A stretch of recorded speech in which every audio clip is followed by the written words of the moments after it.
तो दी वृक्ष पे आप सभी का स्वागत है। हम सभी ने अपने बचपन में जापान का फेमस कार्टून शो डोरेमोन देखे हैं, जहाँ डोरेमोन तरह तरह के फीचर का गैजेट इस्तेमाल करता है। और इन सभी में से सबसे ज़्यादा इस्तेमाल होने वाला गैजेट है एनीवेयर डोर, जो कि नॉर्मल सा दिखने वाला एक डोर है, लेकिन इससे आप बिना किसी डिस्टेंस ट्रेवल किए ही एक जगह से दूसरे जगह पे जा सकते हो। बस आपको डोर ओपन करते वक्त उस जगह के बारे में सोचना होगा और डोर ओपन करते ही दूसरी ओर आप उस जगह पे होंगे। तो चलिए जानते हैं आखिर वास्तव में क्या यह सब संभव है या फिर सिर्फ कार्टून पे दिखाया गया कल्पना मात्र है। तो ज़्यादातर लोगों का एक कॉमन सा जवाब होगा कि एनीवेयर डोर रियल लाइफ में पॉसिबल नहीं है, जो कि प्रैक्टिकल सा ही लगता है कि यह सब कैसे पॉसिबल होगा। लेकिन रुकिए, फिजिक्स में कुछ थ्योरी, फॉर्मुलेशन और मॉडल भी ऐसे हैं जो यह दर्शाते हैं कि एनीवेयर डोर या फिर टेलीपोर्टेशन किसी स्पेशल कंडीशन या फिर स्पेशल सिचुएशन में कुछ हद तक संभव भी हो सकता है। यहाँ तक हाल ही में कुछ एक्सपेरिमेंटों में टेलीपोर्टेशन को एटॉमिक लेवल पे अंजाम भी दिया गया है। एनीवेयर डोर बेसिकली टेलीपोर्टेशन का ही एक उदाहरण है, जहाँ कोई भी एक मटेरियल ऑब्जेक्ट को एक जगह से दूसरे जगह पे बिना कोई फिजिकल मूवमेंट या फिर डिस्टेंस ट्रेवल करे टेलीपोर्ट कर दिया जाता है। आसान शब्दों में कहूँ तो टेलीपोर्टेशन में वो ऑब्जेक्ट अपने पहले जगह से डीमेटेरियलाइज और डिसअपियर यानी गायब हो जाता है और दूसरे जगह पे वापस से डीमेटेरियलाइज और रीअपियर यानी फिर से अपनी पहली अवस्था में आ जाता है, बिना उन दो जगहों के बीच के डिस्टेंस को ट्रेवल किए ही, ठीक जैसे एनीवेयर डोर में होता है। तो चलिए पहले टेलीपोर्टेशन का पहला संभव तरीका क्वांटम टेलीपोर्टेशन के बारे में जानते हैं, जिसे हाल ही में एक्सपेरिमेंट में भी परफॉर्म किया गया है। इस वीडियो में हमारा यह कोशिश होगा कि कॉम्प्लेक्स साइंटिफिक थ्योरी और फॉर्मुलेशन से हटकर आसान शब्दों में आपको टेलीपोर्टेशन के बारे में बताएं। तो पहली बार ह्यूमन हिस्ट्री में फिजिसिस्ट द्वारा एटॉमिक लेवल पे एक क्वांटम पार्टिकल को एक जगह से दूसरे जगह पर टेलीपोर्ट किया गया है, जिसे हम क्वांटम टेलीपोर्टेशन कहते हैं। इस प्रोसेस में क्वांटम एंटेंगलमेंट के प्रॉपर्टीज को यूज करके एक माइक्रोस्कोपिक पार्टिकल को बिना कोई डिस्टेंस फिजिकली ट्रेवल किए ही एक जगह से दूसरे जगह पर टेलीपोर्ट किया गया है। बेसिकली इसमें एक माइक्रोस्कोपिक पार्टिकल के सारे क्वांटम इंफॉर्मेशन, जैसे कि पार्टिकल का स्पिन, उसका स्टेट और बाकी कई सारे फैक्टर के इंफॉर्मेशन को क्लासिकली इलेक्ट्रोमैग्नेटिक वेव से वन प्लेस से ए से दूसरा प्लेस से बी पर कम्युनिकेट किया जाता है, जिससे उस कम्युनिकेटेड क्वांटम इंफॉर्मेशन से प्लेस बी पे वो पार्टिकल प्रोड्यूस किया जाता है और प्लेस बी पे वो पार्टिकल अपीयर होते ही क्वांटम एंटेंगलमेंट के प्रॉपर्टी के लिए प्लेस ए से वो पार्टिकल नष्ट हो जाता है और प्लेस बी के अलावा पूरी यूनिवर्स पे वो पार्टिकल कहीं नहीं मिलता है।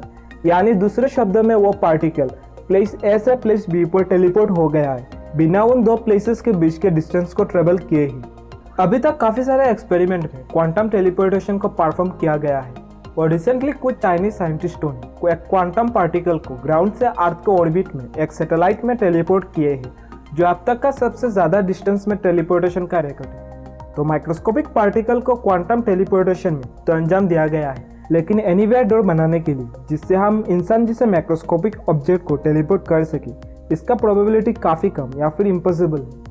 और दूसरा प्रोबेबल मेथड जिससे शायद हम आज नहीं लेकिन फ्यूचर में कभी इंसान को भी टेलीपोर्ट कर सके, वो है वार्म होल। वार्म होल एक हाइपोथेटिकल कॉन्सेप्ट है जो जनरल थ्योरी ऑफ रिलेटिविटी के कुछ इक्वेशन के सॉल्यूशंस पे बेस्ड है। तो सन 1935 में आइंस्टाइन और नेथन रोजन ने मिलकर जनरल थ्योरी ऑफ रिलेटिविटी से ये मैथमेटिकली साबित किया है कि ब्रह्मांड में मौजूद किसी दो पॉइंट्स के बीच एक शॉर्टकट रास्ता संभव है जो स्पेस और टाइम दोनों को कम कर देता है। और नॉर्मली जहाँ तक पहुँचने में हमें कई लाखों लाइट ईयर्स लगते हैं, वहाँ हम बहुत ही कम समय में यात्रा कर सकते हैं। आसान शब्दों में कहूँ तो अंतरिक्ष में दो पॉइंट्स के बीच एक टनल या फिर शॉर्टकट रास्ता होती है जो स्पेस और टाइम दोनों को एक साथ जोड़ देती है, जिसके अंदर जाके हम अंतरिक्ष के एक छोर से दूसरे छोर तक बहुत ही कम समय में यात्रा कर सकते हैं।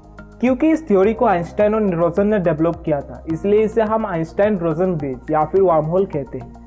तो अगर आपको यह थोड़ा सा कंफ्यूजिंग लग रहा है तो आप इस एग्जाम्पल के द्वारा इसे समझ सकते हैं। स्क्रीन पे दी गई इमेज में बाईं तरफ आप देख सकते हैं कि एक सीधा कागज है जिस पर दो पॉइंट्स है ए और बी। यदि आपको इन पॉइंट्स के बीच का सबसे शॉर्टेस्ट रास्ता चुनने को कहा जाए तो शायद हम पॉइंट ए से पॉइंट बी तक एक सीधी लाइन खींच देंगे और कहेंगे कि यह सबसे शॉर्टकट रास्ता है। लेकिन रुकिए, इससे भी शॉर्टेस्ट शायद कोई रास्ता है। तो यहाँ पर आप देख सकते हैं कि यदि उस पेपर जिसको हमने ब्रह्मांड माना था उसका अगर मोड़ा जाए तो उन दो बिंदुओं के बीच की दूरी और भी कम हो जाएगी और फिर एक बिंदु से दूसरे बिंदु तक सफर करना आसान हो जाएगा। तो वार्म होल का कॉन्सेप्ट कुछ इसी तरह का है ब्रह्मांड में शायद कुछ तारों का ग्रेविटी इतना स्ट्रॉन्ग है जिससे वो स्पेस टाइम को इतना कार्व कर देते होंगे जिससे दो जगह जिनके बीच लाखों लाइट ईयर्स की दूरी है उनमें एक शॉर्टकट टनल वर्म होल की फॉर्म में बन जाता होगा, जिससे हम कम दूरी ट्रेवल किए ही उन दो जगहों में यात्रा कर सकते हैं। तो वर्म होल क्या है ये तो हमने जान लिया। अब सवाल आता है कि उन्हें ढूंढे कैसे।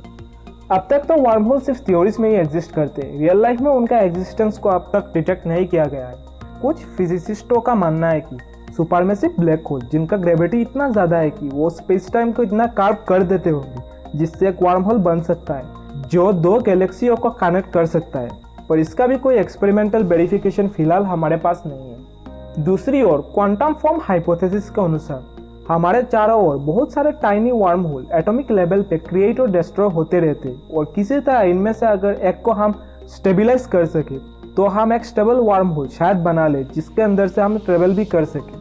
पर इसमें भी काफ़ी सारे परेशानियां हैं। जब भी ऐसा कोई वर्म होल अगर क्रिएट होता है तो ग्रेविटी तुरंत ही उसे ट्रिमेंडस फोर्स से कंप्रेस करके उसे डिस्ट्रॉय कर देगी। इसलिए वर्म होल को स्टेबलाइज करने के लिए हमें एक्सोटिक मैटर चाहिए होगा जिसका निगेटिव मास है, जहां ऑर्डिनरी मैटर जिससे हम प्लेनेट स्टार आदि बने हैं उसका पॉजिटिव मास है जो एट्रैक्टिव नेचर का है, लेकिन एक्सोटिक मैटर का निगेटिव मास है इसलिए ये रिपल्सिव है। तो वर्म होल को स्टेबलाइज करने के लिए हमें इसके अंदर एक्सोटिक मैटर रखना होगा जिससे एक्सोटिक मैटर का रिपल्सिव फोर्स ग्रेविटी को बैलेंस करके वर्म होल को स्टेबल करेगी। लेकिन अब भी हम वर्म होल से ट्रेवल नहीं कर सकेंगे क्योंकि हमारा बॉडी ऑर्डिनरी मैटर से बना है जो एक्सोटिक मैटर के साथ में आते ही हमें ही डिस्ट्रॉय कर देगी। इससे बचने के लिए हमें कुछ ऐसे टेक्नोलॉजीज का इन्वेंशन करना होगा जिससे हम एक्सोटिक मैटर से रिएक्ट बिना करे ही सुरक्षित तरीके से वर्म होल से ट्रेवल कर सके। तो फिलहाल हमें यह भी पता नहीं है कि वर्म होल, एक्सोटिक मैटर ये सब रियलिटी में एग्जिस्ट भी करते हैं या फिर जस्ट एक मैथमेटिकल फॉर्मुलेशन है जो सिर्फ थ्योरीज में ही पॉसिबल है। लेकिन अगर फ्यूचर में कभी कोई वर्म होल डिटेक्ट किया जाए जिसे हम स्टेबलाइज भी कर सके तो टेलीपोर्टेशन या फिर एनीवेयर डोर का रियलिटी में एग्जिस्टेंस भी शायद संभव हो सके। लेकिन फिलहाल ये सब एक हाइपोथेटिकल मॉडल है जो सिर्फ कागज में ही पॉसिबल है। तो आपको क्या लगता है, एनीवेयर डोर क्या फ्यूचर में कभी पॉसिबल होगा? आप अपने विचार कमेंट में जरूर लिखिए। अगर आपको ऐसी वीडियोस पसंद आते हैं तो प्लीज़ हमारे इस चैनल को सब्सक्राइब करके हमें सपोर्ट कीजिए और इस वीडियो को लाइक एंड शेयर कीजिए। आपके एक लाइक या फिर सब्सक्राइब से हमें बहुत ज़्यादा मोटिवेशन मिलता है जिससे हम आगे भी ऐसे वीडियोस बनाते रहेंगे। Thank you for watching this video.